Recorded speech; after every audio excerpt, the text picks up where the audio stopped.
Nākotne būs digitāla. Šo tava organizācija ir sapratusi, un tas ir lieliski. Bet kādā veidā šo digitālo nākotni un digitālas apmācības veidot? Organizācijas visbiežāk sāk ar digitālu mācību izvietošanas platformu, bet, lai arī svarīga lieta, tā neatrisina ļoti daudz papildus jautājumus.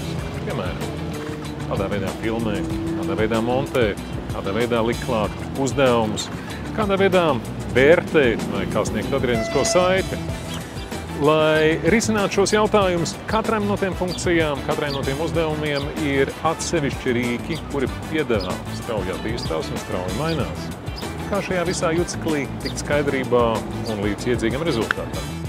Ja arī tevi nodarbina šis jautājums, tad nāc uz www.mastertraining.lv un piesakies uz konsultāciju par e-apmācību izstrādāšanas principiem vai arī par apmācībām e-materiālu izstrādi.